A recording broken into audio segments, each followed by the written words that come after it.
This STI is here for one reason and one reason only. The head gasket failed, and not just any head gasket, it was running the JE ProSeal. So much for that ProSeal, huh?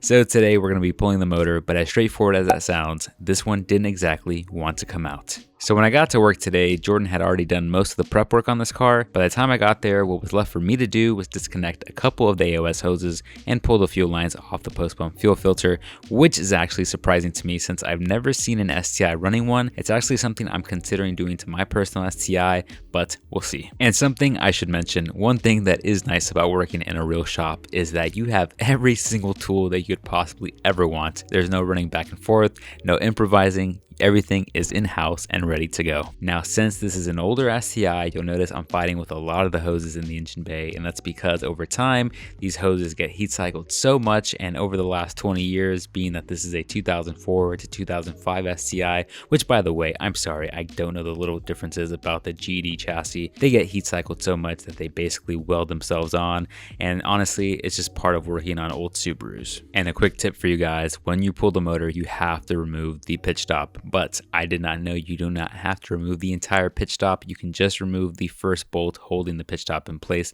closer to the front of the car, which is a single 14mm bolt and 14mm nut. Now this step is very crucial to pulling the motor, or else the transmission and the motor will not separate. You need to remove the pivot shaft, which sits in between the clutch fork little teeth. Now when it came to doing this on my personal STI for the very first time, I didn't really have too much of an idea of what I was doing, but I definitely do now. In order to remove the pivot shaft, you need to access the clutch release fork pivot shaft cap, which is on the driver's side of the transmission. You're going to need a 10mm Allen key. In my case, I had to call Brandon over to help me find a 1/2-inch breaker bar because the one I did find was kind of sus.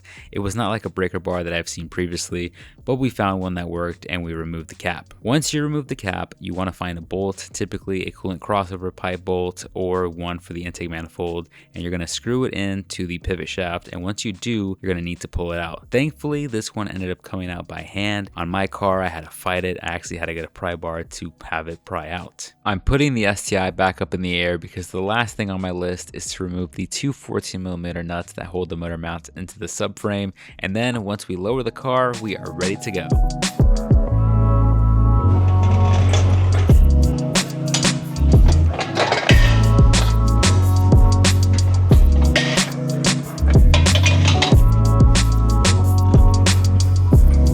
Here, and then you put that bracket on for the top mount. One of the things I absolutely love about working here is that every single day I come in and learn something new, especially having Brandon. Brandon has a ton of experience, even though he's not affiliated with the loft and he works on the Evo side of things. For example, I did not know you do not need a 4-post lift to do this properly as far as pulling the motor goes. Again, if you refer back to my earlier video when I pulled the motor on my personal STI for the first time, I was like, yes, you do need a 4-post lift, but you can clearly see in this video, as we are going to do so, we pull the motor with just 2 points of contact. So the mounting points matter a lot more than the lift itself. We start adding tension to the engine, and of course, nothing moves. That's usually the moment that we start reaching for the pry bars.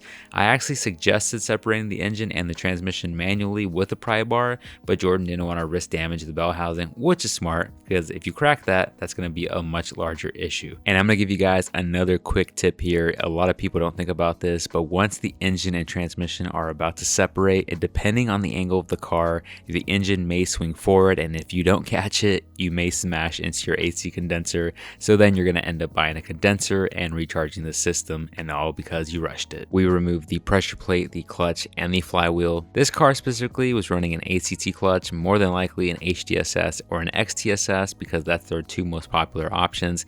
And of course, the yellow pressure plate is a dead giveaway that it's an ACT product. And now, of course, for the fun part, which you guys can see here, we are transferring the engine from the crane to the engine stand, which is always kind of sketchy. It's always sketchier than it looks. One of the last things we have to do is secure the AC compressor and the power steering pump with some bungee cords because look guys, at the end of the day, this is the shop. This car just can't be sitting here on the lift taking valuable lift space for other cars. This thing has to go sit back outside while we finish the build, and this is something you really don't think about until you work in an actual shop environment. And before we wrap up this video, we're going to do some simple cleaning. Fun fact, I used to be a custodian, so this is pretty normal to me. It was one of my first jobs when I transitioned out of the the military and I started going back to college. I've since graduated and I'm actually going back to college right now doing my master's in physics. So to me, this is not really a big deal. It's a simple shop rule, guys. If you spill it, you clean it. And what did we learn today? Do not use JE ProSeal head gaskets. At some point, Jordan gets busy talking to a customer, so Brendan calls me over and is like, hey, do you want to learn about the 7-bolt 4G63? That is the engine found in the Evo 9s. In case you guys don't know, we start talking engine assembly, engine failures on these motors,